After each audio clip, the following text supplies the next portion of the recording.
할아버지부터 손자까지 나라를 지키기 위해 청춘을 바쳤던 그들. 오랜 세월 나라를 지켜주었던 그들이 있었기에 오늘의 대한민국이 있습니다. 서로 복무한 시간은 다르지만 함께 나라를 지켰던 우리 모두의 가족. 병영 명문가를 소개합니다. 육군, 공군, 해병대 등 각군을 넘나들며 나라를 지킨 가문이 있습니다. 전쟁이 다시 일어난다 해도 가족 모두 힘을 합쳐 나라를 지키겠다는 가문. 김교성 가문입니다.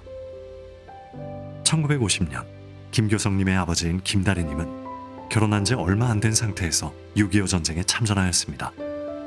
김다리님은 압록강에 가장 먼저 도달한 육군 육사단 청성부대 소속이었고 이를 항상 자랑스러워했습니다. 선친은 부상 후유증에도 우리 자식들 뒷바라지에 최선을 다해 주셨습니다. 항상 감사하게 생각하고 있습니다.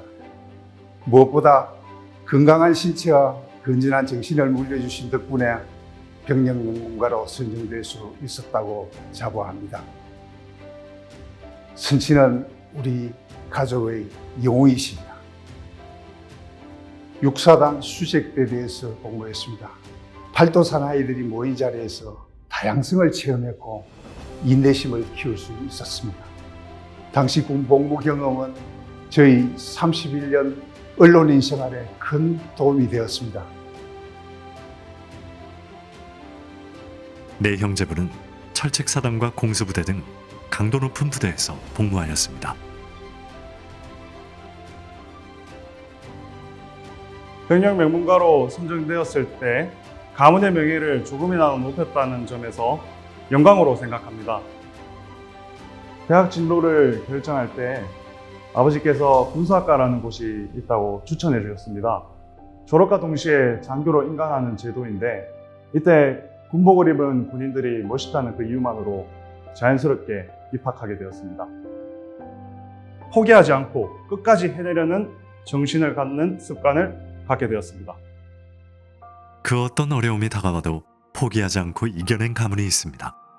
적진에서 생사를 넘나들며 가족의 품으로 돌아왔고 가족과 나라에 대한 사랑으로 병마를 이겨냈던 가문. 고상근 가문입니다. 1950년 고상근님은 고등학교 졸업반이던 당시 6.25 전쟁이 발발하자 마을 친구들과 동반 입대했습니다. 전쟁통에 고상근님의 소식이 끊기자 가족들은 고상근님이 전사했다고 믿고 탄식과 슬픔 속에 제사까지 지내야 했죠.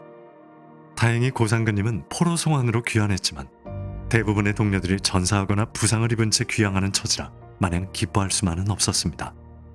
고상근님은 전쟁 후유증으로 치료를 받아야 했지만 그 와중에도 늘 자식들에게 국가와 국민을 위하는 군인이 되라는 말씀을 잊지 않았다고 합니다. 선친의 말씀을 새겨들은 고상근님의 가족들은 모두 병역의 의무를 성실히 이행했고 지금은 자랑스러운 대한민국 병역 명문가가 되었습니다.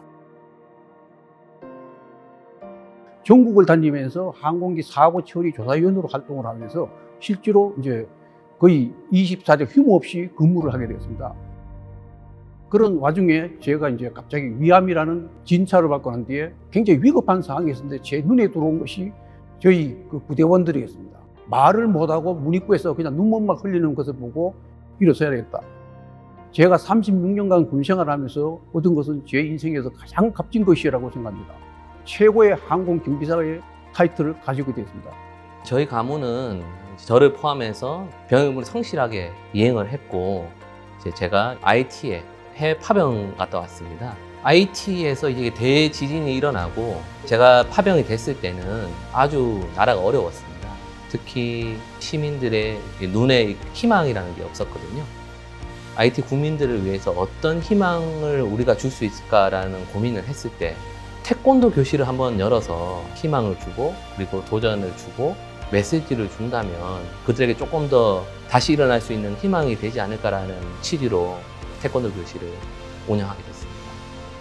내가 원하던 것을 다 했기 때문에 그 바탕의 기본은 첫째는 군대에서 정신력, 바른 정신을 배웠고 그 다음에 건강 얻었기 때문에 그래 우리 집에는 군대를 안 가겠다고 이야기한 사람이 아무도 없습니다. 우리 집에는 육해 공군 해병대가 다 있어요.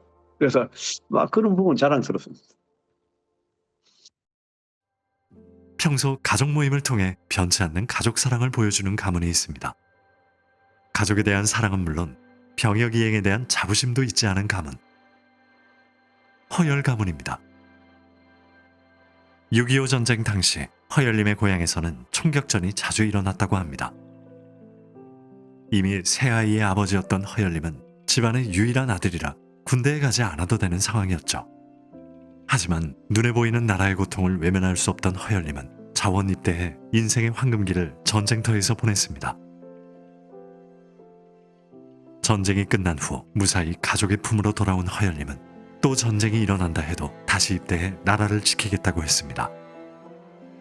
이후 허열님에게는 3명의 딸과 2명의 아들이 더 생겼고 현재 그 가족은 대가족이 되어 매년 가족 모임을 가지고 있습니다.